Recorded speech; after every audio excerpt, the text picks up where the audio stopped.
And he goes, what's going on with this napkin? Why do you got these napkins on your head? Yeah, true. Or some just enjoy the fact that they can just snap their fingers and say, you do what I say because God says so. Crazy. I was like, look, if you leave, I'm leaving. The Watchtower kind of sets up for young men a ladder.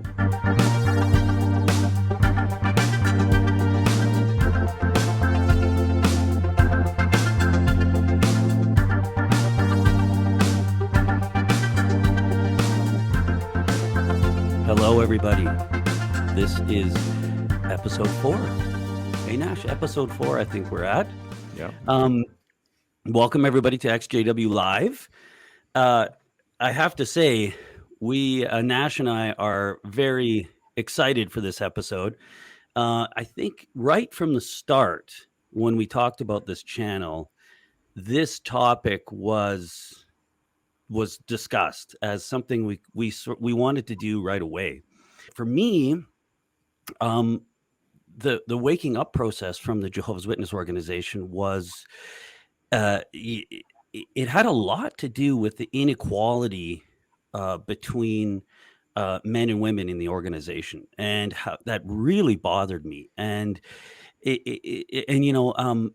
I'm not just saying this, it was actually a big part of my waking up process along with other things. So that's why, having the opportunity here to speak with Lady C and Jill is really a privilege for me. So I'm super excited about this episode. So everybody, this is Lady C. I'm sure most of the people watching this episode will need no introduction to these two, to Jill and to Lady C. But maybe we'll start with both of you giving a short introduction of your history in the Jehovah's Witness organization, and history of waking up and what you two are doing now. So maybe we'll start with, how about we start with Jill and then Lady C second. Yeah, sure. So I was not quite born in, but nearly, and raised by just my mum as a Jehovah's Witness. So in a divided household, my dad never became a witness, even though my parents were together. I think she probably came in because my dad worked in oil. And we moved around an awful lot. And wherever you go, you just pick up the yellow pages, as it was back then, and you've got 100 friends. You just find the Kingdom Hall, you've got 100 friends. So I'm pretty sure that's why she may have become a witness. So yeah, raised with my brother and my sister, did all the right things, pioneered, tried to be a really good girl, married somebody from a very influential witness family. That didn't go so well, and I left with the man who's now my husband for 10 years, about 10 years ago. We were disfellowshipped together, and then we got reinstated together around about 2016. And shortly after that, we woke up when my disfellowshipped friend, who I wasn't supposed to be seeing, told me about the United Nations membership, and just the scales fell, everything fell apart, and we were able to fade at that point as well, which was quite helpful because it meant that the children could still speak to us. And we've actually been able to wake up all of the children, loads of our family, almost everybody. The only person left is my mum now. So yeah, that's how we got to today. And you do have your own YouTube channel as well. Why don't you tell us a little bit about that? I do. It's called The Fig Leaf. I haven't had much time to do anything on it for a while, but we have got some amazing interviews on there. I really try to let people talk for themselves on there. I try not to structure things too much. I just want people to tell their stories. I noticed there was a bit of a gap where we weren't really explicitly talking about sex and relationships in the community. So I've got some interviews with sex workers, and they're giving their experience and, really in their own words. I've got some interviews with people who went into the kink community, and I've got one coming up actually shortly when I'm in a gap between master's degree assignments that'll be on sexual health. Because actually, can you give us a little, because I think I would like to get this from both of you. Can you give us a little rundown on your education? How did that happen? And where are you at there? And what degree did you, maybe an undergraduate degree or something? What's going on there? Okay, I did a Bachelor of Science honours degree in healthcare and health science. And then I've gone on to do a master's degree in global public health, and I'm just coming to the end of that now. And fingers crossed, hopefully I'd like to go on to PhD shortly afterwards. Really? What? That's Impressive. great. And Lady C, you guys went to school right away too, didn't you? Right. Yeah. What when did you start your education? Like, when did you start going to university? Was that after you left, or were you kind of doing it, when did that all start? So I studied law when I started having my children. I had 3 children in very, very quick succession, 2 years. So I had my son and then I had twins. As people know, babies aren't the most exciting things in the world, intellectually speaking. So I really, as much as I love them, they weren't very intellectually stimulating. So I started studying law. You wanted to have some adult conversation. Yeah, I started studying law with the Institute of Legal Executives, as it was known then. I got all the way through it, never practiced, but I just really enjoyed studying that. So got that in my back pocket. And then as soon as I left, I wanted to go to med school, actually. And I actually got a place. And then something in our personal lives happened that meant that really I needed to carry on working. Couldn't really afford to take 6 years out to go to school. So I went through the Open University and did my healthcare and health science degree, and then my master's. And it's all really helped my career as well. So eventually, hopefully, I'll be consultant level anyway with a PhD. And then it will just kind of not matter that I didn't get to go to med school. That's an incredible. Are you feeling a little awkward being here, Nash? Us 2 dumb carpenters with these educated. Yeah, I'm just here without a grade 12 graduation. Yeah, congratulations on all that accomplishment, Jill. That's awesome. Yeah, that is really so impressive. Yeah. Okay, well, let's get it. I'm just very boring like that. I just like studying. It's a hobby. My hobby is studying. It doesn't sound. You don't sound boring to us. Not at all. Well, let's do. How about we do an introduction of Lady C here? All righty. So I wasn't born in the religion, but pretty much this is all I ever knew. Just a short story. My mother, growing up, her father let witnesses study with them as kids. So when a Jehovah's Witness is coming out telling you different things about the paradise earth, that kind of stuff sticks with people. So my mother was married, had kids. My brother was going across the street, got hit by a car and got killed. And my mom remembered that the resurrection. So, of course, my dad was like, well, he never even knew my mom was even religious of any kind. And then all of a sudden, when my brother got killed, she decided she's going to become a Jehovah's Witness. Well, she didn't get baptized right away, but we went to Kingdom Hall and everything like that. And my dad was in the military and we actually traveled around. So every time we went to a new base, Mom would actually call the witnesses, let them know we were in town. And then at that point, we, like Jill was saying, we had 100 people that we knew instantly, right? So my mom eventually got baptized. And as I said, this is all I pretty much knew was Jehovah's Witnesses because we always were at the Kingdom Hall. And then as time went on, I became a regular pioneer. I went to go serve with the Need is Great with my pioneer partners. How old were you when you were baptized? I was 18.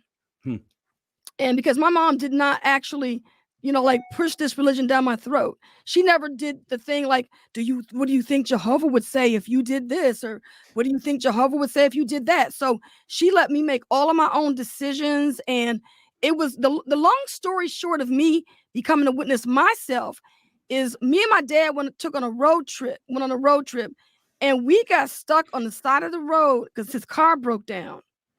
And my mother was trying to find her family to come and pick us up. We were 50 miles from home. Do you know the only people that would come and get us was the Jehovah's Witnesses? And I was like, I'm done. This is the truth. I'm going to get baptized because, they're the only ones that came and picked us up. And these worldly people over here didn't do that. So that's what was the deciding factor for me, because of the Jehovah's Witnesses doing that.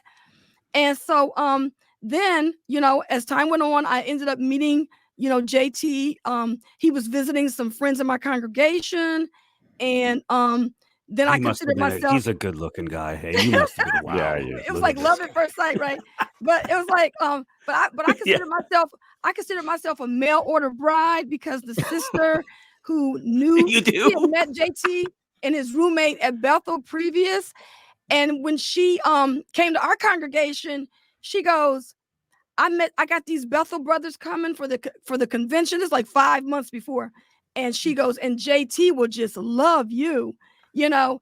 And so I was like, okay, I'm a mail order bride. You know, this is my running joke now. I was a mail order bride, right? So then it was JT love before first sight. Exactly, right.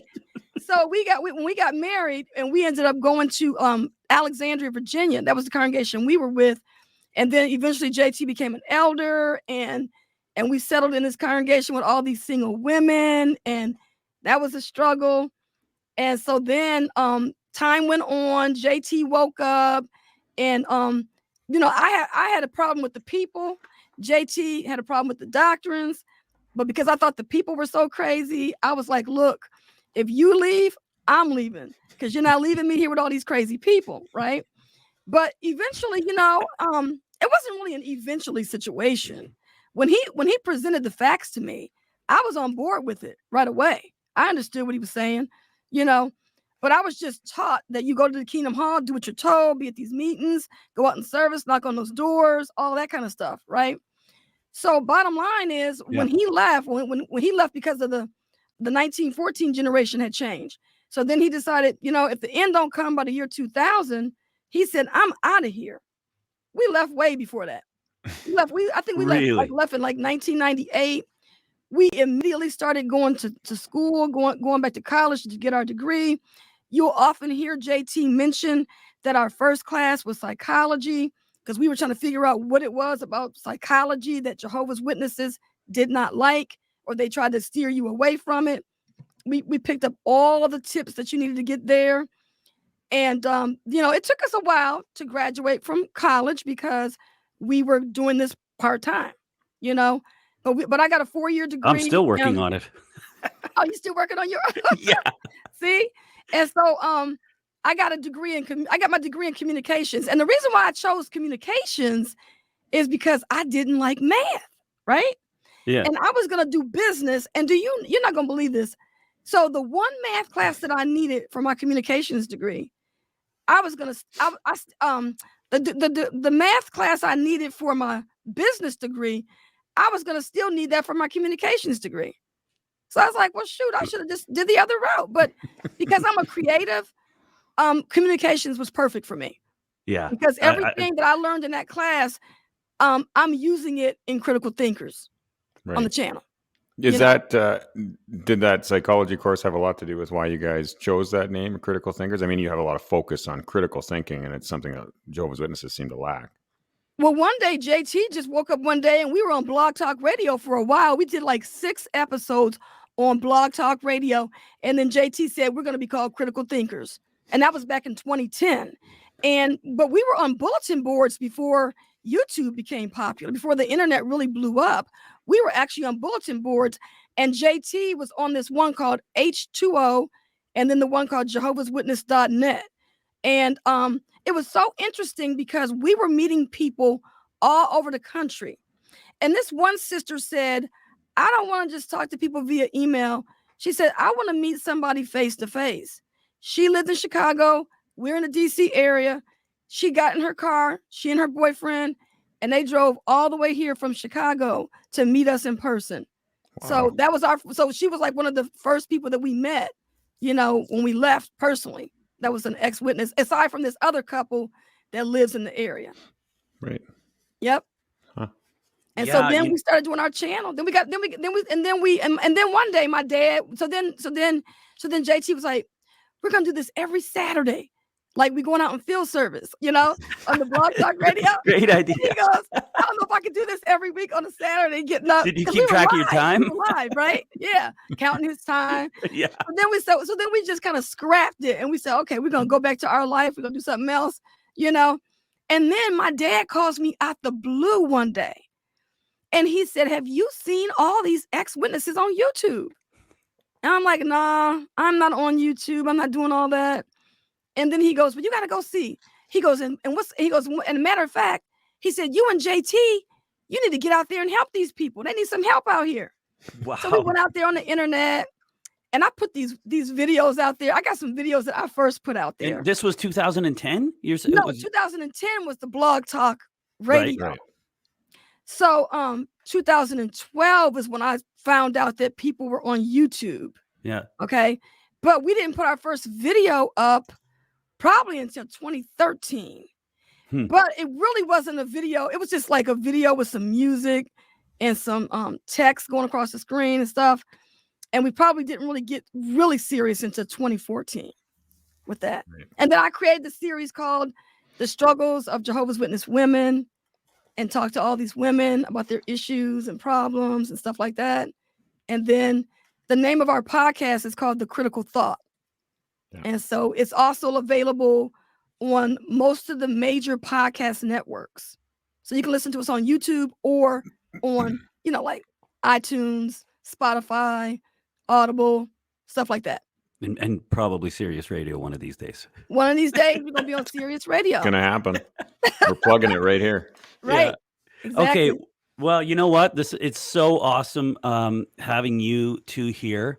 The reason we're here is to talk about women's experience inside of the organization. And I think a great place to start, and I'm like so interested in you two's answers to these questions.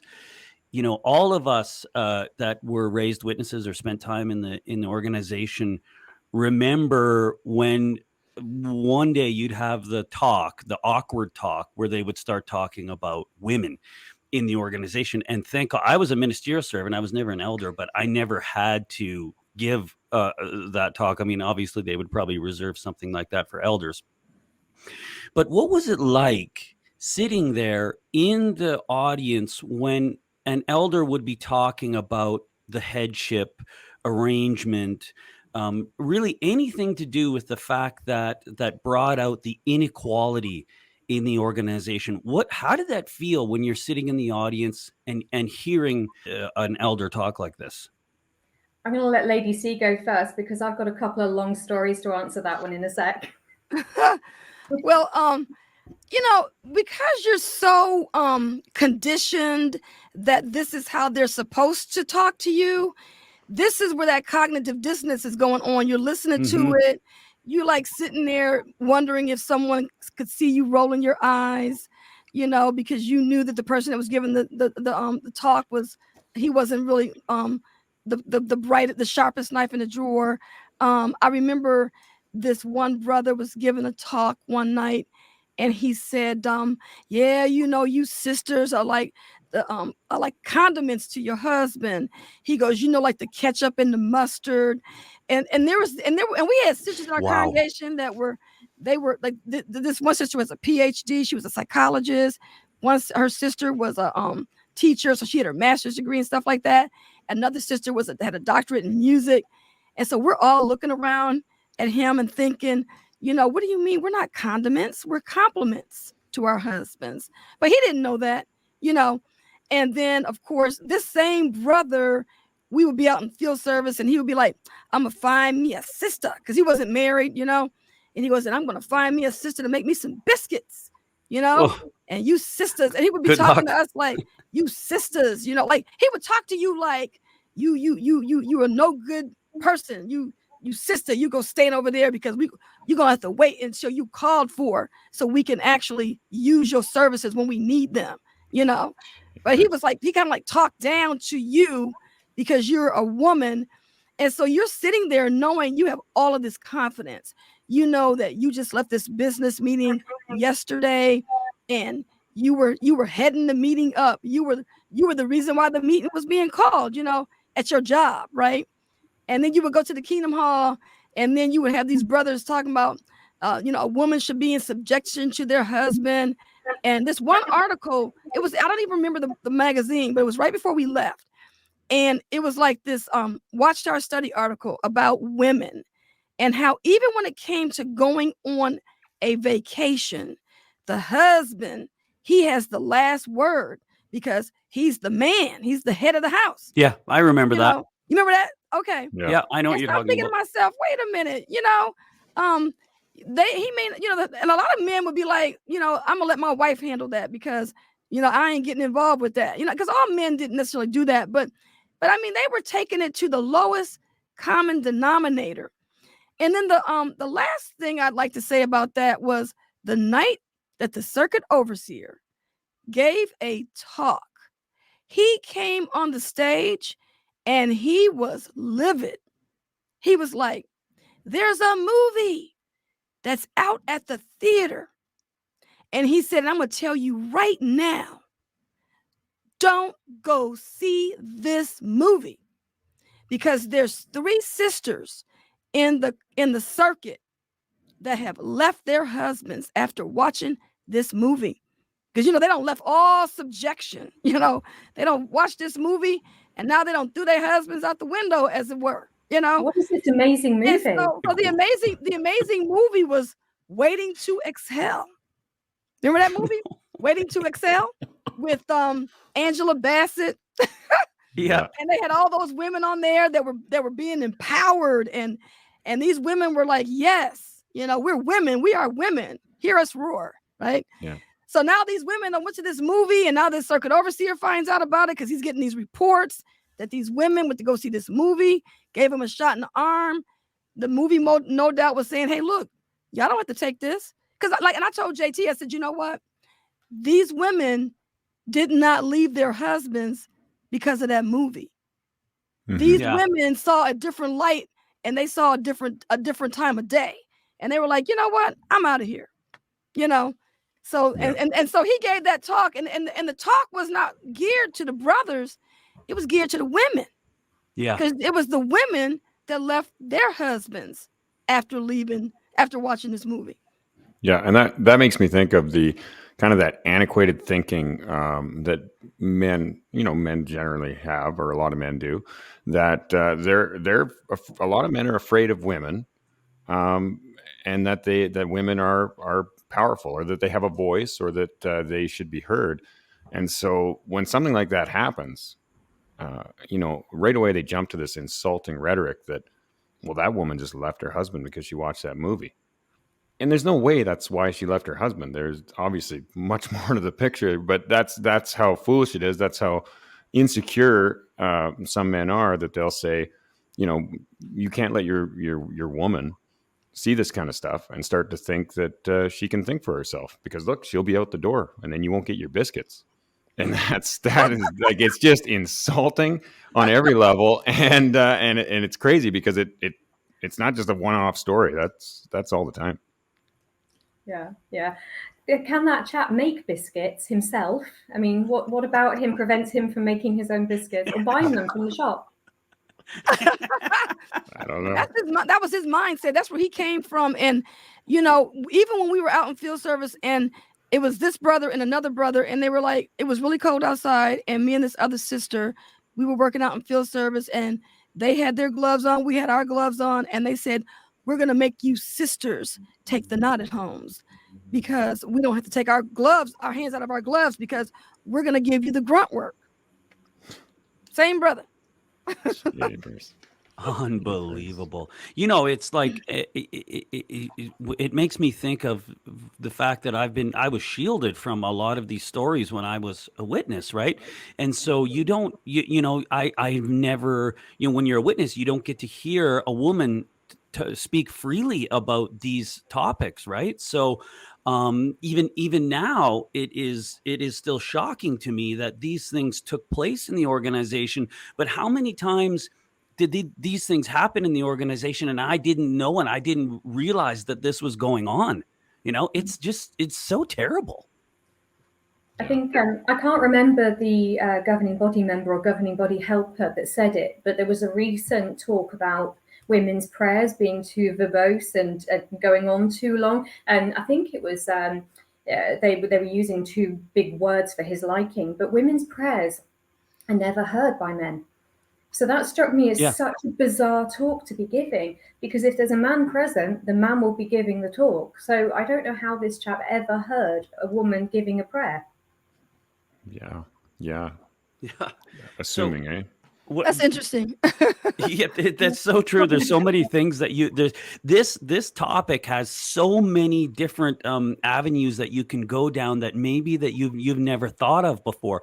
Because the truth of the matter is, if you look at the big picture, there's 50% or let's say 50% of the entire organization is these individuals that you rarely hear from, that don't have much to do with the organization. So now when you get women speaking, it's like you hear about, it's just all the stuff that you never thought of before. Yeah, absolutely. I was thinking about, the chap that Lady C was talking about sounds like he's saying all the quiet parts out loud. You rarely hear anybody being quite that overt with their feelings about women. But normally it's done in a really kind of condescending, they're the weaker vessel. What else do they say about it? It's about a compliment. It's sort of done with flattery. But it's not a compliment in any way. I mean, if you're a condiment, nobody just has a squirt of mayo for dinner, do they? But you can absolutely have a steak without a squirt of mayo. So they're saying essentially men can completely pre-exist without women, but women cannot exist without men. And there's always this kind of undercurrent of pretending to be nice about it, but actually what they're saying is really offensive. I was going to say, when I was 16, I was engaged for the first time of a few, to somebody who was very, very sweet, very gentleman actually, and that's nothing to be criticised. He was a very lovely chap, but he wasn't very dynamic. He wasn't somebody I could sort of have conversations with, that sort of thing. And I did so much research into the headship principle, because when we talk about it as a captaining a ship, surely you would have the most sort of competent seafarer as the captain of the ship, not the person who's indecisive or, bless them, and maybe not as intellectually capable as others. So you'd expect it to be a meritocracy, wouldn't you? You'd expect the right person to be in the leadership role, not just putting somebody in a leadership role just because of their gender.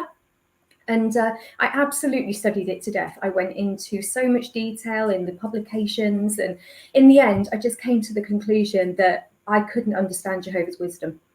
And I was just going to have to leave it with Jehovah. And one day, when I'm perfect in the new system, I will understand what all of this meant. And then after, obviously, we didn't make it to marriage, I ended up marrying somebody else when I was 21. And he loved the headship principle. He whipped out the headship principle at every opportunity. He would do things like he was very spiritually weak, and I would go to all of the meetings. I was a pioneer, so I'd always be at the meetings. And on the rare occasions that he came, he would steal my prepared Watchtower and swap with his unprepared Watchtower and say that it was more important that he appeared to have prepared. What else? He almost used the headship arrangement as a weapon. Yeah, absolutely. The only time a scripture came out was when he was trying to tell me what to do. I mean, there's way more to it. And, I left because, he was quite psychologically abusive. But, in terms of that kind of headship principle, he did absolutely nothing to warrant that spiritual headship, beyond nothing. And there was an occasion when there was a talk about talking to your spouse kindly, which, to their credit, they did have those talks. They gave nothing behind it as to what you're supposed to do if they don't. But they did occasionally have these talks about being kind to each other, kind of real fluffy stuff that had no substance at all. And I left that talk crying. And I had the worst telling off of my entire life, because I'd embarrassed him in front of the congregation. By leaving the hall at that time, it made it clear to everybody that that was something we had a problem with. And it was the angriest I have ever seen him. So I think a huge amount of this headship makes some men, and I think actually early on, I just want to make it really clear that we are #not all men. We are only talking about some men. We're only talking about some JW men, and a lot of ex-JW men were never like that in the first place. That's why they've woken up. And a lot of them have done a lot of serious self-reflection. And even if they did have those traits, they've worked on themselves. So I just really want to shout out particularly ex-JW men who've done that, because so many of you are amazing, but there are still these traits that we've all been raised with. So I think there's a lot of that headship principle that leads men to have to put on maybe a bit of a front and pretend to be in charge, get your wife under control, and pretend to be something that they're not. And they maybe would never naturally do this if there was no headship arrangement. Yeah, true. Or some just enjoy the fact that they can just snap their fingers and say, you do what I say because God says so. And this Yeah. reminds me of something I was thinking about when we were talking about doing this topic. Uh, the Watchtower kind of encourages this behavior when you're brought up as a witness, right? Young men, because I was raised in it and I had all brothers. I was fortunate because my dad never had a father. He died at quite a young age. So he was raised by all women. And so he was always like really good to my mom and respectful to women. And so I didn't have that kind of trait built into me as a child. But I still noticed being raised in the Watchtower, those kind of traits were encouraged. And so I was baptized at a super young age at 11. And I remember because I was really zealous and wanted to go in service all the time. So I would go to the group by myself and it would just be me and a bunch of sisters. And they're all in their 30s, 40s, 50s. And these women have years of experience and know way more than I ever could at that point. And here I am taking the group at 12 years old, telling them who to go out with, how our arrangements are all going to go. I'm saying the prayer. And I know for sure that like, I wanted to ask you, and like if you've ever experienced that and how that felt, because I know as a young boy, that wasn't a good experience because that went to my head at the time. Like I'm important. Look at me. I'm 12 years old. I'm important. I'm telling these older women who are old enough to be my mother and grandmother what to do. And that's what God wants me to do. So God wants me to boss women around in effect. Yeah. But Nash, did you feel comfortable doing that though? Because like sometimes you can put people in that kind of a position, but you can make them feel like they don't know what they're doing, or they don't really feel comfortable doing that. Did you feel comfortable doing that? Yeah, I like to be 100% honest. I think I did. I think a part of me liked it. When I got baptized, I talked about this before. Like, there had been one of my brothers had died, and so my family was a bit of a shambles. So I would find myself kind of lost as a kid at that age, and starting to feel like you want to be a man, kind of thing. And the Watchtower kind of sets up for young men a ladder. Like, there's a ladder there, and it's not there for women. But as a young boy, you see it, and you're like, this is my next step, and this is my next rung, and I got to keep climbing. And those little privileges, they call them, or responsibilities, they kind of make you feel good. And so I can't say I 100% felt comfortable, like I enjoyed it, like I enjoyed bossing women around, but it did make me feel important as a young boy that I had that responsibility, right? Like I felt like God was trusting me more than these women, even though I didn't recognize it as that, but that's kind of what he was doing. And so it made you feel important when you shouldn't have. You should have had the humility to hand it off to, there was one sister in particular who was a very responsible, many years as a regular pioneer. Probably should have been an elder. Should have been an elder. And I could tell it really bugged her. And so that made me uncomfortable. But when people promote that, like when these sisters would act like that was normal, it really kind of encourages a poor outlook, I think. Nash, that is, I'm going to agree with you there. That like, and this is an honest conversation, right? Like, and it would be normal. We should have felt uncomfortable, and that would have been a normal response. And I can totally agree with Nash, because I was like this young witness growing up in a very well-known witness family, expected to one day be an elder. And so when you're placed in that position, yes, you feel uncomfortable, maybe for a second or two, at first, but then you fall into, okay, this is, I'm taking the first steps in the ladder, and this is what, this is normal, so yeah, like that is so true. You should feel uncomfortable and weird about it, and you do at first, but it doesn't last very long, and you just start to go through the motions of what you're supposed to do. I totally understand. Oh, go ahead. I'm sorry. Go ahead. No, you go ahead. I was just gonna make the point that I totally understand what you're saying, because we had a circuit assembly, and they had a skit, and on the skit they showed people and the things that they were doing during the meeting, and they had somebody filing their nails, and They were trying to show people, oh, this is not what you're supposed to be doing and things like that. And then we were at the Kingdom Hall like maybe 2 weeks later, and it was before the meeting started, and I had a hangnail on my fingernail. And of course, you know what's going to happen if you hit your stockings with that. You're going to get a run in your stocking. There was this brother who was like 19 in my congregation, and he was one of those brothers that wanted to be somebody that was up and coming. And he came over to me and he told me, "You're not supposed to be doing that at the Kingdom Hall." And I kind of like Wow. moved him out the way. I said, "Please, the meeting hasn't even started yet." But I'm just saying, but he was all in it, ready to tell me what to do. And remember that skit at the Circuit Assembly, and you shouldn't be doing this. I was like, this is crazy. Well, hey, I tried to be a good witness, but I would have never done that. Yeah, me either. And I was the elder's wife at the time. And he came and he had the nerve, not that really was supposed to mean anything, but he was supposed to be scared of me because I was supposed to have more power than him. Was I? He was quite naughty then, because he was supposed to go to your spiritual head. Exactly. If he wanted to hold off, he should have got JT to do it. Exactly. I was going to say, I don't think we're entirely free of blame either when it comes to this. I know we're all trained with the same system, so the women don't recognize it either. But like you said, we do make it normal. In the ministry groups, we would encourage them. You'd see this adorable little 11-year-old right trying to take the group. And, occasionally I saw an older sister who would be like, right, we're going here, we're going here, we're going here. This is what we're doing. Just make it happen. And that was great. So she'd sort of, by proxy, take charge.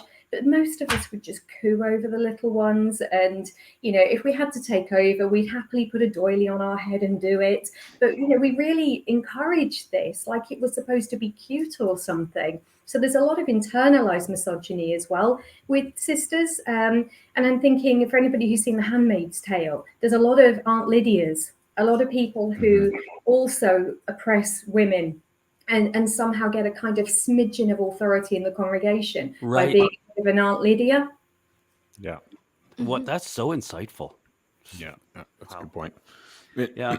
You know what? Can we go back to, I just wanted to talk for 1 second about something Lady C mentioned, and that is when a woman is in her job, like obviously witness women have jobs, most of them, and in their profession, they are maybe a manager or they have some authority. What is it like? Like, can you speak to that a little bit about how a woman would be, in a managerial position or have some authority at her job, and then walk into the hall, and then now it's this role of subjection where they can't be elders, they can't be ministerial servants, and what is that like? Did you know any women that really affected them negatively? Go on, Lady C. I know a lot of women that it affected. Because like I said, we had a sister in our congregation that was a psychologist, and she would have to sit at the meetings and listen to these, like we'd be at the book study. There would be brothers that could not read, and they were the ministerial servant, and you had all these women that could speak very well, and the brother could barely, pronounce certain words and stuff like that. I have a personal experience that happened to me. It was really, really, I don't know if it's going to be exactly what you're looking for, but this didn't actually happen at the Kingdom Hall. Okay, so what happened was, as a self-employed person, I was a freelance instructor. So I'm training all over the DC area. I've been in everybody's office teaching, right? So this brother who was in my circuit, we actually ran into each other, found out that we were both witnesses. He sees me at a networking event, and we're doing some business together. He even brought me together with this elder in his congregation that was a member, I think, of the, oh my God, a sorority. I don't know which one it was. And I got this business contract with his brother. It was a nightmare, but that's not my story. But anyway, what happened was, this brother wasn't even thinking, okay? Because he's seeing me at these networking events. He sees me give a 60-second elevator pitch about my business, who I am, why it would be a good thing to use my services, all of that. You know what he does? He invites me to a luncheon. He goes, you know what? I'm going to be going to meet with some brothers, and we're going over to Bob Evans, and we're going to meet. I'm thinking, I don't know what I'm thinking. He's a man. He knows I'm a woman. So I'm not thinking anything of it, right? So I get invited to this meetup, this group meeting. I get there. There are 12 brothers. If No. the floor could have opened up and swallowed me, I was so embarrassed. Okay. And I'm thinking, why would Mac invite me to a luncheon with all brothers? Well, just so happened, one of the elders, I knew him very well. And the look on their faces when I showed up, it was like a combination of ministerial servants and elders. And they were like, well, it looks like we're not going to be able to have our usual conversation because Sister Lady C is here. So they had to they couldn't talk about the things that they normally would talk about because I was there. Then I was trying to be in the conversation and I made a statement. And the brother looks at me and he says, where did you get that from? Doesn't Brother JT know that he's not supposed to be telling you stuff that the elders know? So I looked at him and I said, brother, I didn't get this from my husband. I said, the PO, at the time they called him the PO, Yeah, because I presiding know overseer. here, he made the comment from the platform. Well, it ended up being one of those elders' letters that you read to the congregation that's not supposed to be shared with the congregation yet, because something was supposed to be shared later, but not now. Well, our PO, now he's the Kobe, right? He made the announcement from the platform. So I was like, oh my God, it was if I could not wait until that lunch was over. And in fact, I wish I would have just left after I realized it was a bunch of brothers that was there. Yeah. But they made me feel so uncomfortable sitting in their presence, and they could not have their regular conversation that they would normally have. And I was there, kind of like rained on their parade. This lowly sister, how could you have invited her to our luncheon? Unbelievable. It kind of speaks to the power, in the organization as well. You know what I mean? This, obviously the organization teaches that women should be in subjection, but there's this whole other aspect of power in that, men are not going to want to give up their power. I think that there is a motivation there that not only, if you want to say biblically, that they don't want to give women any authority, but giving the 50% of the organization more authority is giving up their power. And that was, I remember hearing backhanded insults towards brothers in the hall who were known for having a wife that ran the show, that ran the house. That was common. Like, that was insulting if you were that brother where your wife, she really ran, because some women are, even in that organization, were kind of known for being quite outspoken or kind of boss their husbands around. And a lot of the time the husband was just that kind of personality, right? He was a pushover in all senses of life. But that was insulting because men, you're expected to have this kind of authority, this kind of power over women. And yeah, it is strange looking back now at the dynamics and the culture. And I know you guys speak to the culture of Jehovah's Witnesses all the time. That may not be written down, but there is that culture where men and women are very separate. They break off into their own groups. And something I've noticed since being out is when interacting with other people at social events or work events or whatever it is, there isn't that distinction. I find for the most part, men and women, they interact together on a same kind of level. Whereas I remember as a witness, it was always the sisters off on their own and the brothers off on their own. And if they were together, the conversation was very different. I mean, we're all just people, aren't we? One of the nicest things since leaving is that I can have male friends. And, there are people that have woken up since. I've got friends that I knew when I was a witness, they've woken up.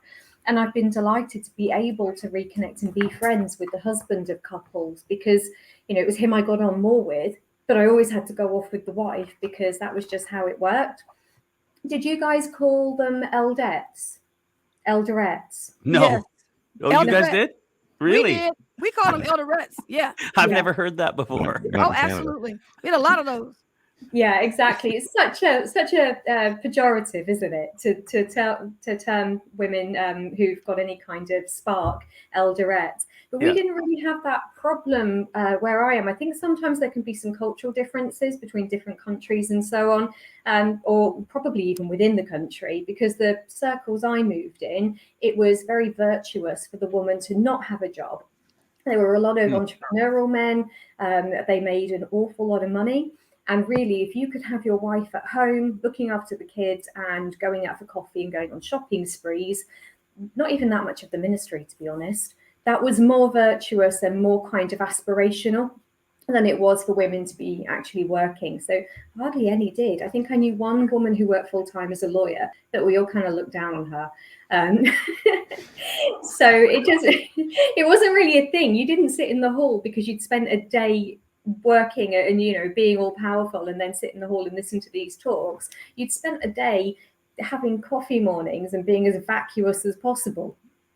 So yeah, it wasn't quite the same experience for me. And I think those women who are used to that kind of influence and get that confidence, I know Lady C mentioned confidence a second ago, then maybe it's easier for them to wake up, because I noticed there seems to be a disappointing, and you know, I don't know why it is, but a disappointing amount of Stockholm syndrome for women waking up. It almost seems harder to wake up women sometimes. And I wonder if that is because we've always, even more so than men, we've been told that it is a virtue to be submissive and not really to even try and worry your pretty little head about things. So a lot of us don't. Yeah, It's that is so interesting. Can you speak to that? Just the culture in Jehovah's Witnesses between women. Can you speak to that? How that dynamic worked? You mentioned that the one woman had a career, and everybody kind of looked down on her. Was that a kind of a common theme, or? It was catty. You had to make yourself as small as possible and give as much of yourself as possible to be of any kind of worth. You had to be hosting parties that people wanted to go to. These are the circles I was in anyway. There's a couple of different things that the Watchtower looks at women. And one of the things is, if like she was saying about somebody being an attorney, a lawyer, well, the Watchtower Society will use your skills, your services, because the psychologist that was in our congregation, she did a lot of work with with Bethel, you know, and she worked with one of the attorneys up at Bethel a lot, and they used to travel together on different cases and stuff. So they will definitely use that. Because we knew that about this particular sister, she didn't get the backlash that most people would get, mainly because she became a witness after she acquired these credentials. So sometimes, you know, that will be a situation. But I know another sister who had a master's degree, and she taught at a private school in DC. She did not want anyone to know that she had a degree and what her background was, because she felt like, oh my God, I don't want people to think that I'm educated, you know. I remember this one sister, when I was excited about a contract I had gotten. It was during the time of Janet Reno. I'm kind of dating myself here, but Yeah, anyway, I know. Janet Reno was the Attorney General in the United Yeah. States. Well, I had got this contract, and I was working with this guy, and through networking, I got this contract, and I got to be one of the trainers at the Department of Justice. Wow. And I remember being at the elevator, and his name was Ed Holt. His name was Eric Holder. Was it You Eric really Holder? do live in Washington, D.C. And I was standing right there next to Eric Holder at the elevator. Now, they weren't in my class or nothing like that, but there was this program called America's Most Wanted in the United States. Yeah. And I had those people in my class, you know. Wow. And so I was at the Kingdom Hall talking about, I mean, I was just talking You were about, excited. you know, I got Janet Reno's, her staff is in my class. And, you know, I was all excited about that, you know. And so anyway, the one sister said, you don't be worrying about all that. You let JT take care of the household finances. You know, you shouldn't be doing all that, you know.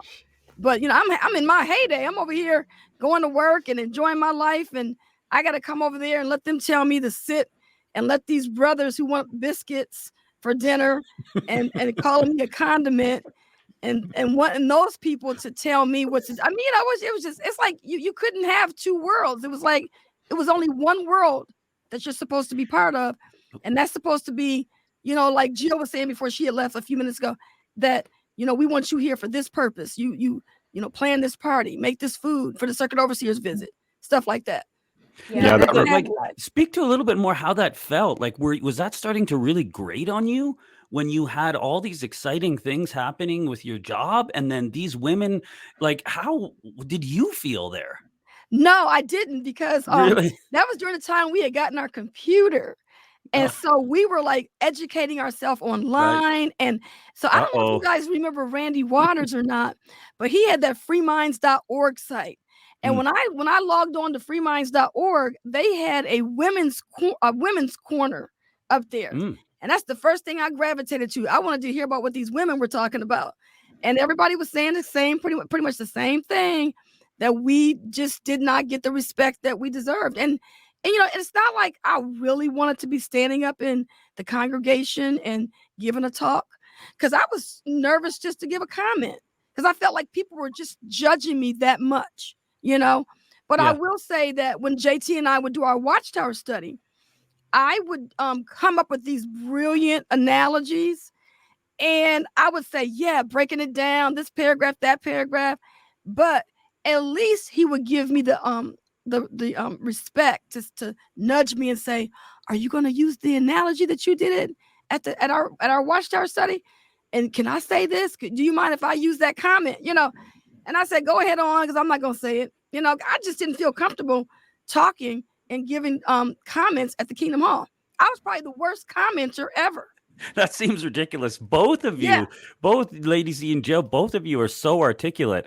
I can imagine you giving just phenomenal public talks. I gave good public talks, but I'm sorry. Did I just say that? Yeah. I gave good talks with the sisters at the table. I'm sure you did. I was not a commenter. Really? Did that have something to do with that feeling of, like you said, Lady C, that you felt judged? I mean, was that kind of a little bit of the hierarchy that was creeping in there that made a person self-conscious about their comments? Yep.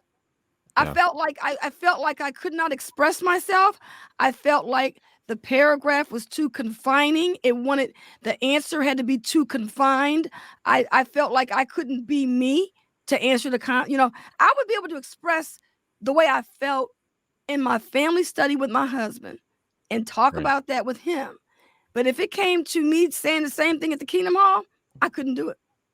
Huh. Yeah. So I was not known as a good commenter. Well, I must say, it is I think most people have trouble with public speaking, right? So as a man in the organization, you are taught that over years. So I'm sure there's a, if women were to experience that same type of training that men get in the organization, it could be a little different, because obviously now, Lady C, you are incredibly articulate and, have no problem with that. If you would have, had the training that men get in the organization, it might have been a different story. And I think along with training is the encouragement and commendation. Not quite, because when I was in college, I was very expressive. I could talk to people. When I would go out in field service, I was very expressive. I could talk, Bible studies, everything. It's just that I clammed up at the Kingdom Hall. Couldn't do it. Like Nash was just saying about the encouragement as well. We are encouraged to make ourselves as small as possible as women. I think that's very much the virtue is in making yourself as unheard and small and supportive as you can. Yeah. I was so nervous. I was just nervous. I couldn't do it. My roommates, my pioneer partners, oh my God, they could rattle it down. And we can certainly see and we can appreciate. And it was just like, the JW word. Evidently. I had cousins that used to like challenge each other to comment. And they were the best commenters going. And I'll be sitting there thinking to myself, I can't say this. I can't say this. That wasn't my forte, But if I had to do a speech on my own, I could stand there and deliver a speech by myself, but I could not comment. I think something that's always troubled me as well with the XJW community, I think I've got an echo, apologies for that, is I find that we pay a lot of attention to ex-elders as well. And given the amount of support and training that men get to become an elder, given the fact that the opportunity isn't open to women at all, given the fact that more than 50% of the congregation will be female, of those who are men, maybe, I don't know, half of those become elders, maybe less, maybe a quarter of them become elders. And that's no disrespect to those who did. We've got some amazing people in that, but it's not really meritocratic, is it? Just by virtue of the fact that they were elders doesn't actually mean that they are people who should be held up in some kind of leadership position after we leave, or they should get some extra attention. I notice a lot in videos we say so-and-so ex-elder with lights. So true. Yeah, and, that's true. Now we've left, I just don't think that should be of any interest to anybody, because were it meritocratic, I think you'd find that a lot of those people wouldn't actually have made the cut. Right. Yeah. I think they do that because they put ex-elder because they want to show other people that an elder left. Because I know that when we do our videos and we try to put some of those titles there, like when JT left as a Bethelite, we kind of like look at the emails we're getting from people and they're saying, man, if a Bethelite could leave, I realize I could too. So even with the XJW title, it's like we use XJW so people can find us, or some people will label it as ex-elder, ex-servant, whatever, so that people can see that if these people that held these titles could get out, so can I. Kind of like cut both ways. I can see that. I think it's something that, so elders, they had a special knowledge as well, because we all know the things that we weren't allowed to know. People in Bethel had a special experience, but I think it's something that we can slap on things quite easily, and everybody kind of pricks up their ears a little bit extra. And I just think there are a lot of other voices. There are a lot of LGBTQ people who have left and wouldn't have made, obviously some gay people do become elders, but some would have left because of that, because they wanted to be who they are and be free. So they would never have been elders, but they're incredibly articulate and interesting people. A lot of women, even so much as people who maybe had, things like dyslexia or another difficulty that makes it difficult for them to give public talks with notes, that sort of thing. I just feel like we could do with diversifying the voices and giving as much respect to other voices as we do to some of these labels, because inherently only a tiny proportion were actually able to acquire those labels, and some of them thoroughly deserve leadership positions and to be listened to, and some really don't. Yeah. I totally agree with you, because that's the reason why we started a little series and started interviewing people that were unbaptized publishers. And we even got a little bit of a backlash from people when I would put a link on the Facebook page and say, here's a video about unbaptized publishers. And somebody would go, and what is that supposed to mean? Well, they lived a life as Jehovah's Witnesses too. They grew up as witnesses. They were the same people that couldn't celebrate birthdays just like we were, but we eventually got baptized. So yeah, we do realize that the religion is not just about those people with those titles, and got to be careful when you leave, because if you're not careful, you can develop the same attitude with these titles when you leave as when you were there. So Amen. It reminds me of when we used to go to computer show and sale. Y'all remember those days? If you were into computers, and you would get to the computer show and sale, and people would be like, I'm getting 30 gigs of RAM. I'm getting, and everybody would be there spending their money, and they could afford to buy all these high-end computer components. Well, the same thing can be true when you leave the witnesses. I used to be an elder. I was a pioneer. They're throwing these titles around. And it's like people, it can be a turnoff, because like you're saying, Jill, a lot of people didn't even have those titles, and they were some of the best people in the congregation. Well, and it doesn't make anyone's experience insignificant, right? And I think that's what you brought up when you said, when you guys do that series on unbaptized publishers, right? You're not invalidating anybody's experience, because everybody has a different experience, but it's all important. And I think that was kind of something Greg had mentioned to me when we first were talking about this ages ago, is that women on YouTube are extremely underrepresented. and they don't catch the algorithm like a lot of the other channels. And they're not out there as much, right? Lady C, I know because you guys have a big channel, and of course she has the struggles of XJW women or JW women, and so I've seen those. Jill's channel, only reason I found it is because I knew Jill off Twitter. And then there are a few others. There's Wendy Renee. There's I think the lady out in Canada here in the West Coast, but they don't get a ton of traction, and it's kind of too bad. Like they need to. So we'd like to promote that kind of stuff a little bit if we can, because it's a different experience, right? And it doesn't make it not important, and it doesn't invalidate it, because women are, I mean, let's be honest, women are better at talking about our feelings or the way we, we process things. I find, maybe not all women, but in general, I find that they tend to deal with those topics in a more empathetic way, or a more understanding way than we can sometimes, or that I can anyway. And so I think it's important that they get those channels out there, and because it gets conversations going. I know that in the comment sections on a lot of their channels, there's some great conversations going that are positive and that support each other, and there's not a lot of mudslinging like can happen on some. I think an important point I want to note, actually, that's just kind of occurred to me while we've been talking, is that the organization is hierarchical. It's super hierarchical, in as much as there are people, the higher up you go, the more you're allowed to know about what's going on, and you're not allowed to tell anybody else. So as all cults do, there's secret information at the top, and it is completely hierarchical. And one of the things I think we need to address, all of us need to address when we leave, is losing that hierarchy. We are all completely equally valid once we leave, and that's based on our actions and the content of our character, not the status that we held. I think that's something that a lot of XJWs, we need to get our head around.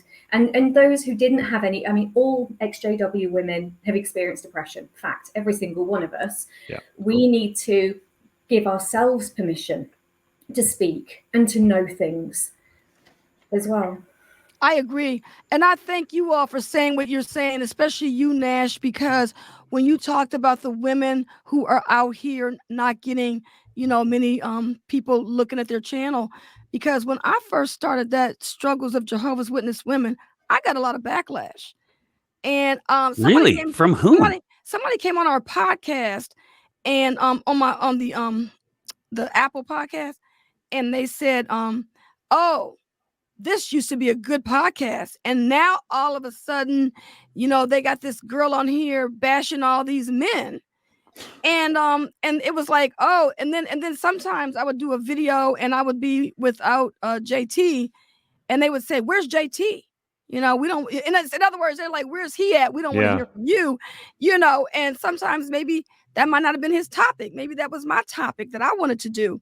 So for a long time, I wouldn't do videos, and it would be like, oh my God, if I do a video, somebody's going to be attacking me. They're going to want to know where JT is. Now I feel like I'm in competition with JT. It's like, if I do a video, it's like, where's JT? If he does a video, and if I did a video by myself, people would still be saying, thank you so much, JT, for this video. Wow. It was like, oh my God. Unbelievable. They would say JT and Lady C, but it's like, but JT is nowhere on this video, So I think sometimes people, they have a situation where they look for certain people to lead something. And I mean, if I would not have shrink back so much, I probably would have had a whole lot more videos, but I was like, nah, they don't want to hear from me.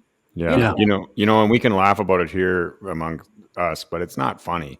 It's not and I think that if we take something away from this, it's our own behavior as men or women, however it is, when we're talking to these content creators or anybody, be careful what you say. I think that can't be said enough. And I know the internet is famous for it. There's always going to be trolls and people that are saying terrible things, but just really think about what you say, because there's still people. These are still people.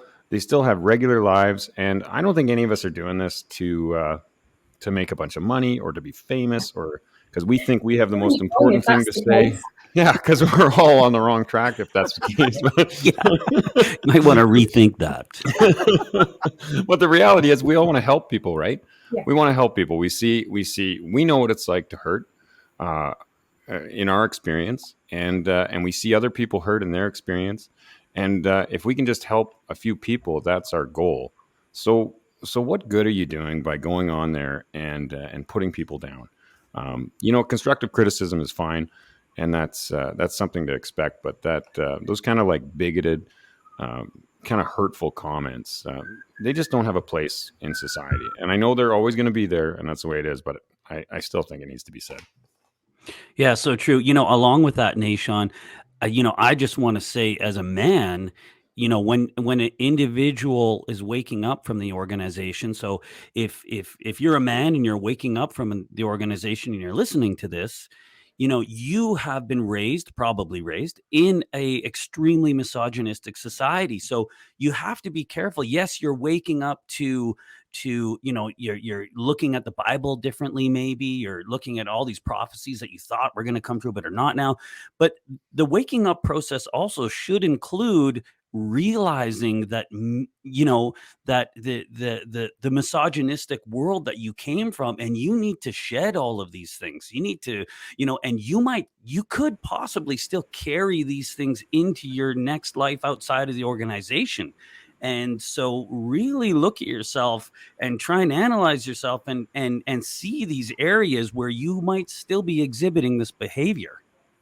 I think that's one of the most pernicious things about the way the organization talks about women, though. As we discussed early on, they talk about us in a really condescending tone. They kind of infantilize us. And I think a lot of men could potentially leave the organization thinking, well, I love women. I'm very kind to women. But actually, they're very condescending, and they would prefer to keep women out of the grown-up conversations, like what happened to Lady C. Yeah, exactly. You know what? Can we? I wanted to talk about something with regards to how the organization would be different if women were actually part of the elder body. Because to be honest, like these judicial committees, they end up being these harsh, judgmental situations. Like, let's say, how do you think the organization would be different if women were allowed to take leadership roles? Do you want to take this first, Lady C? Well, you know what? I'm gonna tell you. This is the way I look at this. Okay, so we all, for the most part, people have a mom and a dad, right? I remember growing up in my household, and my mom took care of certain issues with the kids, and my dad took care of other situations. But my mother was almost like the person that was our advocate, and she made sure that my dad understood certain things about me and my sister as young girls that men just don't know, right? Right. So what happens is you appreciated both parents because your mom had her skill set, your dad had his skill set, and you knew which one that you were comfortable dealing with certain things, right? But if you only have one gender that you can go to get something, and that person doesn't understand the very basic things of life, and my mom didn't work, my dad did, so my mom didn't work outside the home. But even if she did work outside the home, she would have still been the same person. She would have still had the same feelings that she exhibited towards her daughters. And she's gonna probably, like, the wife is gonna do different things differently with the girls than she would with the boys, and the same with the men. There's just things about women that men don't know. There's just things that we experience in our lives that you're not aware of. So if a woman could be in the picture to be on these judicial cases and being conferred upon to talk about certain things, then I think things would be different. I think that a different approach would be taken. And I'll just give this little example of one of the elders in our congregation. And he was known, and this one elder used to call him a clown. He would say he's a clown, because there was two brothers. One was real serious, and one brother was always joking, right? I was out in field service with the clown and his wife. I didn't look him at as a clown, but this other brother did.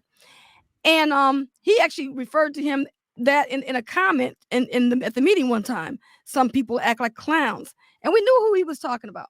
But his wife, this one brother that acts like a clown, he actually, hold on. He actually ended up out in service, acting up, and his wife looked at him and said, "Shut up, Don," right in front of everybody in the congregation, in the car group. And it was like she even knew that he was a clown, and acted up. But she was the practical and rational person. So could you imagine if she was in that judicial case that he was on, and she would have been more compassionate, and she would have realized, I need to shut him down right now because he's acting up, Yeah. So yeah, it would be different. Well, and it speaks to what Jill was talking about with regards to, she was referring to the illustration or the analogy of a captain running a ship. Yep. It's so true that the captain is, in the real world, the captain is not a man or a woman. It's the one that's most qualified. So here you have this whole group of women in the organization or in a particular congregation, and a lot of them would be qualified, would be better qualified, and they are totally excluded. I think I think people are just people, and all of these are generalizations. You can't say that every man behaves in a certain way, every woman behaves in a certain way. Yeah, I was thinking that too. Our experience of CSA cases with the Jehovah's Witness organization, often it's actually the mother who didn't go forward to the police, or I've witnessed in my own personal life that it was a stepmother who completely sabotaged the case. So women aren't necessarily going to be the saviors of CSA victims by being in positions of authority. And we've already discussed how we can have some Aunt Lydias as well. But as a generalization, women do tend to err towards sort of emotion, compassion, as a complete generalization. So I think particularly judicial committees would be different. I've had a judicial committee. I've actually had 2 judicial committees and refused to go to the third one, because and found that they were incredibly intrusive, and the questions that were asked were deeply inappropriate. Now, had that been a panel of 3 women sat across me when I was 17, I think I would have felt a lot less afraid and, honestly, a little abused by the questions that were asked when I was 17 of a sexual nature.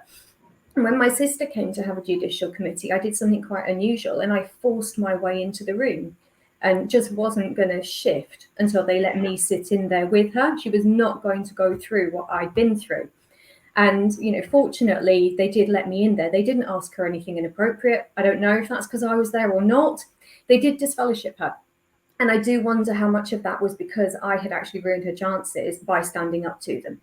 Who can say? She left that hall, she slammed the door behind her, and she went clubbing, which is kind of awesome.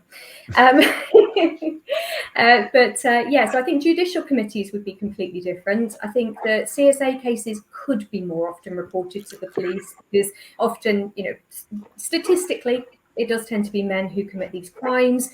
And then there's that kind of bond. There's, brother so-and-so, I grew up with him, I played football with him.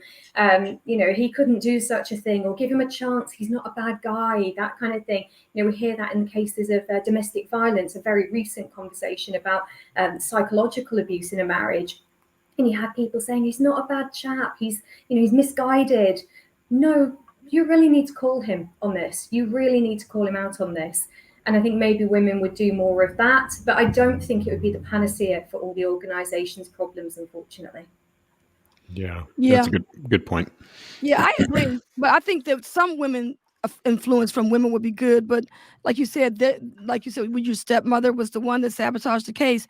And I think that when you see the women that are sabotaging these cases in the organization, it's because they're being groomed to make these decisions based on what the brothers are telling them. So they're just doing the same thing that the elders are doing. Oh, don't report it because you don't have to, But I do think that if you could have a mixed bag, that would be much more helpful than just going to a bunch of guys to get some answers to your questions, Like you Yeah. said, The fact is- diversify it. Yeah. The fact is, diversify, exactly. Diversity in everything makes, ultimately, maybe generationally, makes things more fair.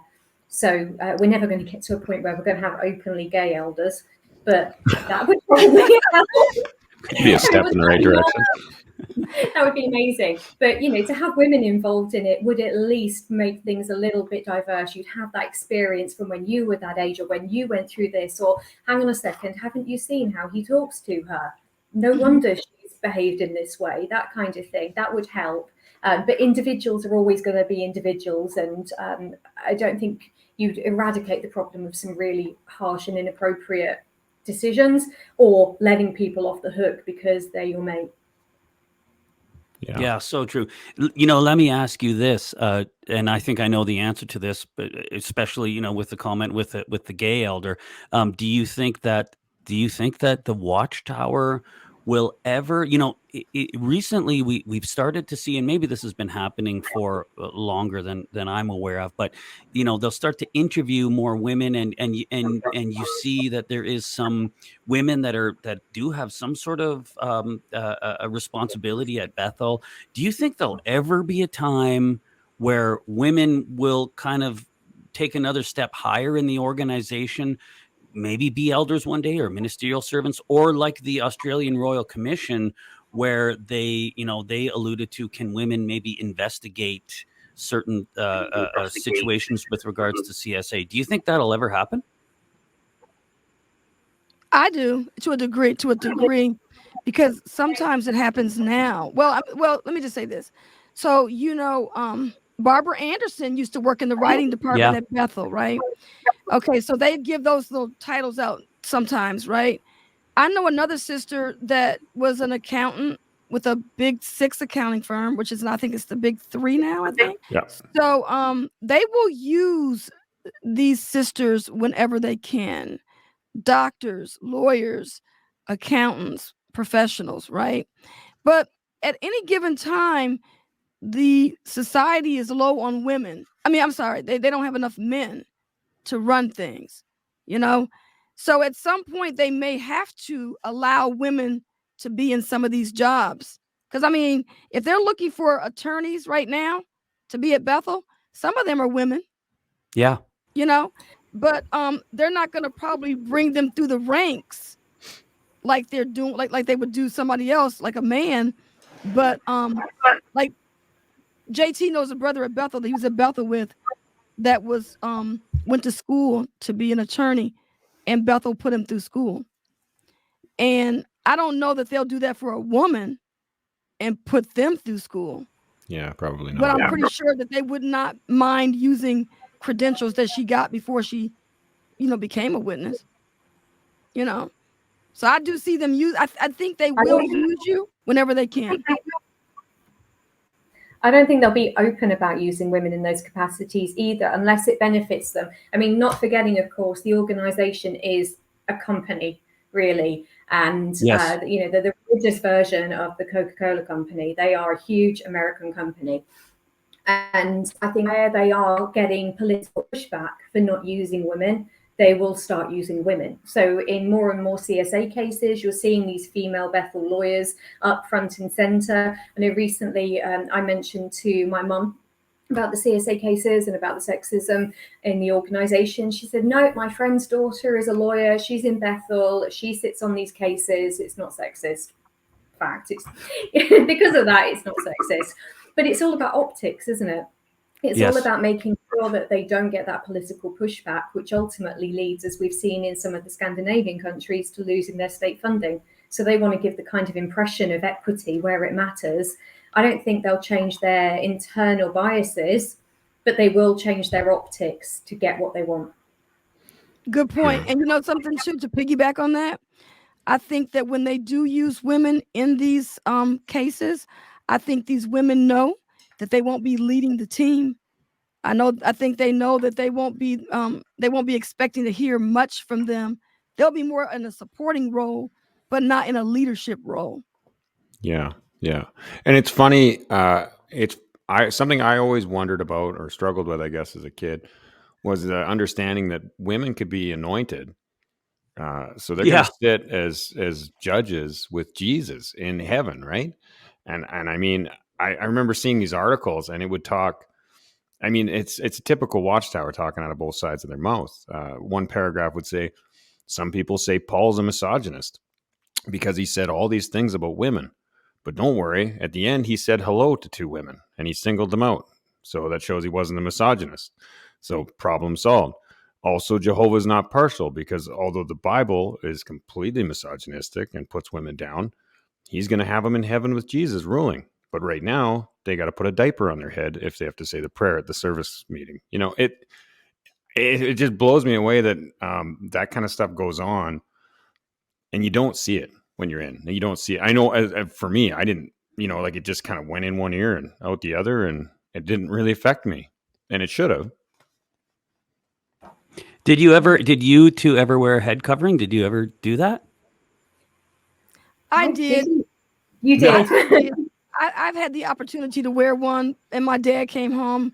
We knew he was coming home, and this is before he even got baptized. And we were having a study at the house with a Bible study, and my mom said we got to get our napkins on our head. I don't even know why we all put them on because it's only supposed to be the person that's conducting, not everybody else. But anyway, bottom line was maybe it was my mom just had the napkin on her head, and my dad came upstairs, and he goes, "What's going on with this napkin? Why do you got these napkins on your head?" And then she kind of explained to him what was going on, But I didn't because I stayed at, I was a good witness. I stayed at home with my mum and she did it. And then obviously got married and went to live with my husband and then he was doing it all. And I just don't think the opportunity came up. I wouldn't really have ever pushed myself forward to be the person who led the group study or anything. If there was another human being in the room, I would have let them lead it. But I think it was quite interesting seeing my mum do it when my brother was baptized. I think he was about 14. And to do the family Bible study, she would put the doily on her head. And I just think that anybody without a fully formed prefrontal cortex shouldn't be giving other people instructions on how to live their lives. So that thing for particularly the young lads is quite an insidious doctrine. But I did witness my mum and other sisters put the tea towel on their head many times. In fact, they'd keep them. Have you ever noticed witness women often wear scarves? It's like for modesty, but they'll wear a little silk scarf around their neck. And for a lot of those, I know it's in case of breakout, in case of emergency, head covering as well. Oh, man. I should clarify. Jill, I got a question for you, Jill. So your brother was baptized at 14. Why wasn't he conducting the family study? I'm just kidding. I think my mum knew what she was doing with it. I don't know. Let's not get my mum in trouble. I wanted to clarify the diaper story, the diaper remark. That's from one of Lady C's interviews. You didn't get that. That's her. No, I didn't just make that up. There was somebody Lady C interviewed, and she said she remembered being in a group where one of the sisters had to put a diaper on her head because she didn't have anything else. It was in her bag. I remember that interview. I can't remember who it was now, but yeah, that was funny. So that wasn't that. That was actually a diaper. It actually happened. Yeah. Oh, yeah. My goodness. Yeah. So I wanted, Greg, can I? Yep. The one thing I kind of wanted to hear. So I have two daughters. I think you both know, and they're young. They're 6 and 13, and that's its own struggle trying to raise them with their believing mother, my ex-wife. I just kind of wanted to know. I don't think we've touched on it really. I guess you both weren't like raised in the truth, but you were young kids in the truth. I'm calling it the truth like crazy all of a sudden for some reason. But as we're growing up witnesses, I know what it's like to be a young boy growing up in the witnesses, and I worry for my daughters because, like I said before, I mean, it is a ladder climbing organization for boys, so you kind of have your place and you know it and you see it, but they still manage to crush your identity, even as a man or a boy. Like there is no identity as a Jehovah's Witness, right? You are the group. How does that feel as a girl growing up in that culture? Like, how do your goals look? How do you look at education? I just see some, I guess, alarming trends already, just in the way my girls talk. And I wonder kind of how to navigate that. I don't know. I think for me, first of all, we're being joined by the dog again. In fact, this time he's on camera. He's welcome. I think for me, first of all, it's about helping your daughters to learn their boundaries and be okay with expressing those boundaries as well. I think that they will find that they become people pleasers otherwise. They will find themselves doing things that they don't necessarily want to do. I think actually a lot of things that I did when I was younger, to please men in particular, they came from a complete inability to say no to somebody, because I didn't have that identity of myself. I don't know what I want, or what I want out of a situation. Am I allowed to want something? So I think that's quite an important thing, to teach them that it's okay to listen to your gut, to know what's okay for you, and to express that. And if people don't like it, how's their luck?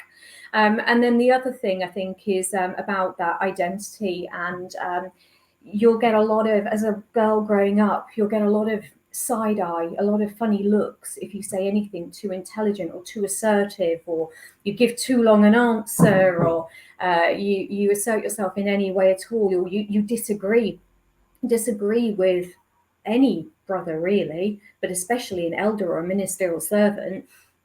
I don't think you can disagree with them on anything really, but definitely points of doctrine. They would get quite upset with you if you kind of corrected an elder on their understanding of scripture. Even if you were completely right, you would become something of a pariah in that 5 minutes. So I think those are the two things that I would encourage you to support your daughters with: the boundaries, and being okay with your own boundaries, and not caring if somebody has a problem with them. They're having a problem with your boundaries is not your business. And also the identity and being able to speak up. And it's something I'm still learning in the business world. I'm still learning. I'll still clam up if there's a man in the meeting. And I work in the health systems, there's a lot of women. But if there was a man in the meeting, I will still defer to him to some extent. And I'm really trying to unlearn that. Yeah, I think it's okay. Good points, Jill. And I think it's okay to have choices. I was very fortunate to be raised by my mother, because she was a very outspoken woman. And people would look at her and think, wow, she's not really being in subjection to these elders. Because like when my father finally got baptized, I mean, I was already outside the home, I was already married, but my mom, one day they went to the Kingdom Hall, and my mother was raised in a very strict household, and her father was abusive to them, and they got beatings quite a bit, and they had to work the farm, and if they didn't work that farm, they got beatings, right? And so it was just a very hard life for her.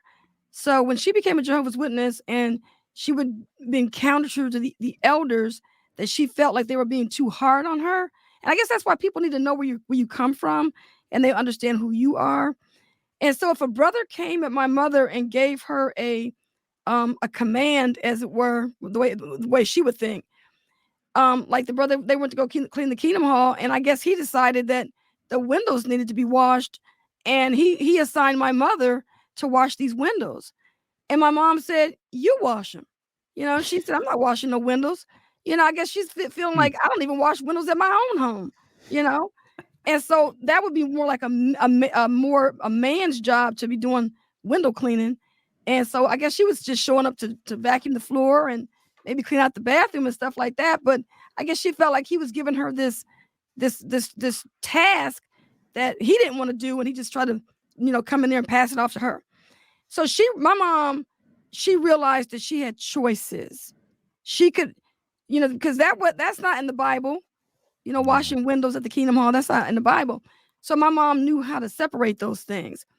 And so she had plenty of self-esteem. And a lot of the sisters in the congregation loved my mom, because she would tell it like it was. And, she wouldn't just let people run over her. And I saw that in her. She was a strong woman.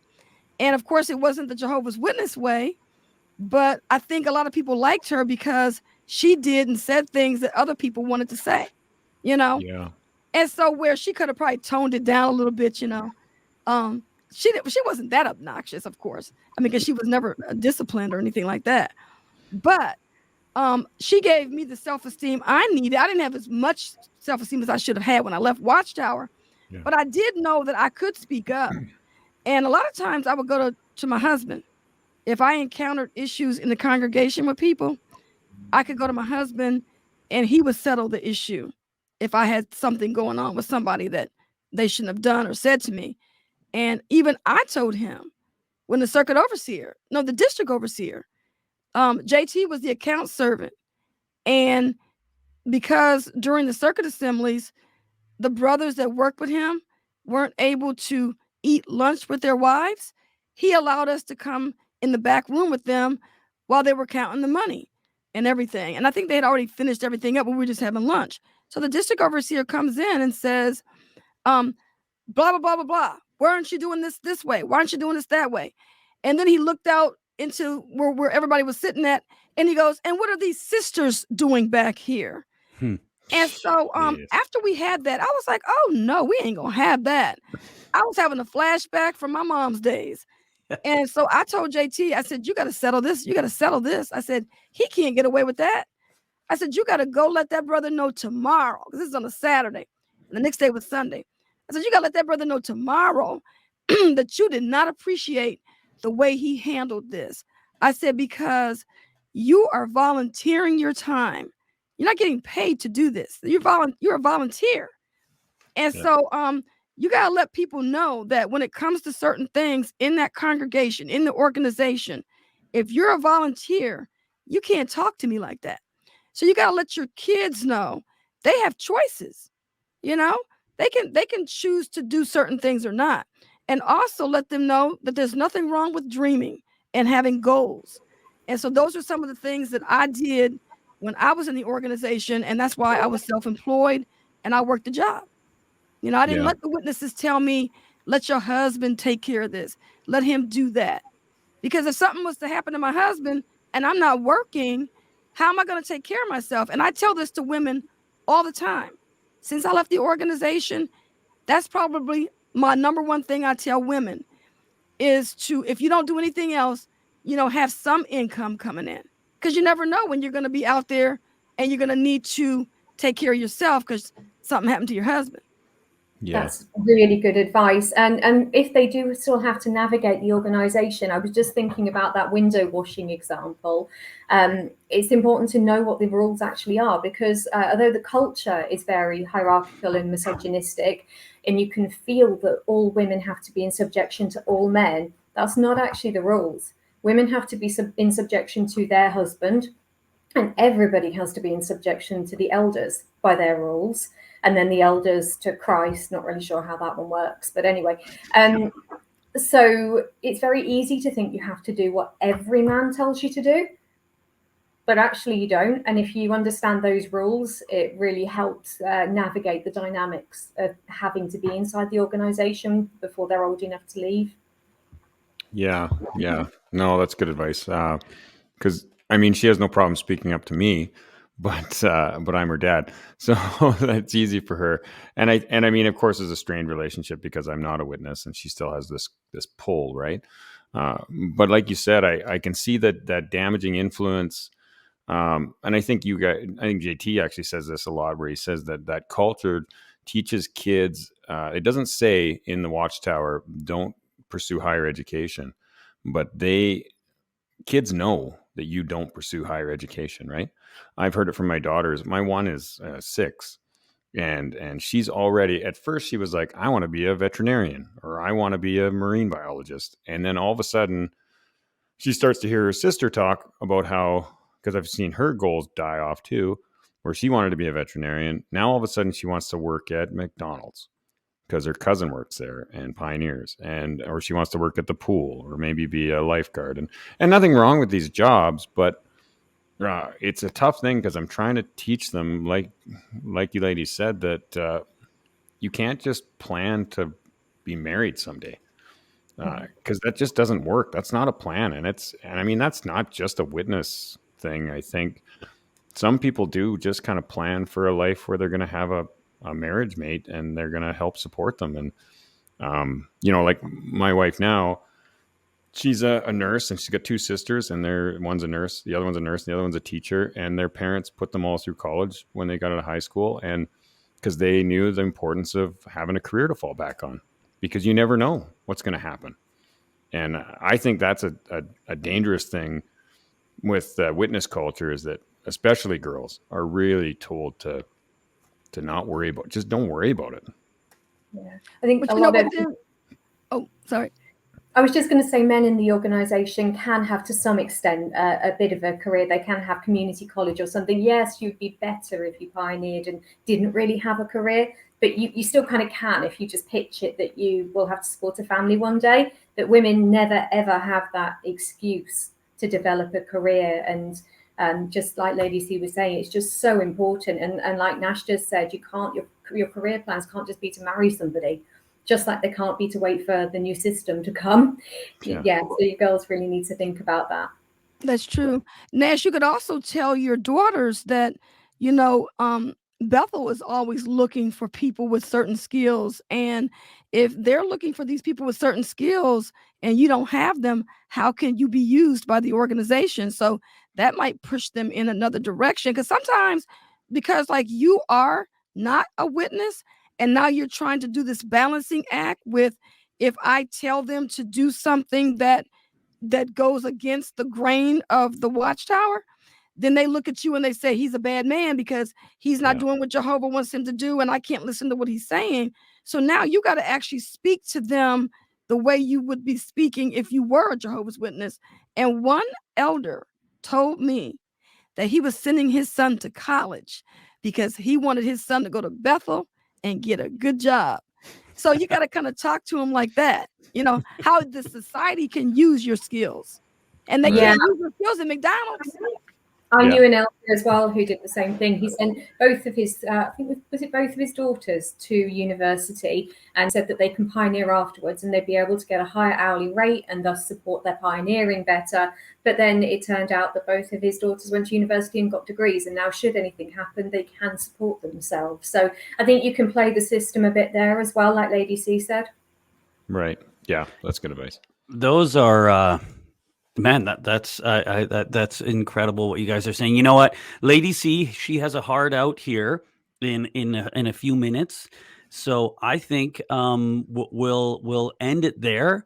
I'd just like to say that I'm just blown away by you two. I think that we picked the perfect two people to speak on this topic, and I'd just like to thank you too for coming on here, for taking a couple hours out of your life and to tell us your story and your opinion. I'd just like to thank you two for showing up here today. Yeah, me Thank too. you so much for having us. Yeah, Thanks, guys. Yeah. Really interesting. Thanks. Thank your families for letting you have time with, or letting us have your time. Yeah, and nice. And Jill, I'm gonna have to check you out on. You said Fig Leaf. Yes, it is. Sorry about the noisy car going past, but yeah, do. And don't worry about the families. I'm kid free, and Richard's watching the Formula One, so it was no problem. Oh, good. Okay. And then maybe I'll steal you as a guest on my Critical Thought program as well. That'd be lovely. And I don't have to look you out because I'm already an avid fan. Okay, thank you. We all are. Yeah. And even more so after today. Okay, so thank you everybody for watching. This was EXJW Live. Thank you. Thank you. Have a good day, you guys. See ya. Bye-bye.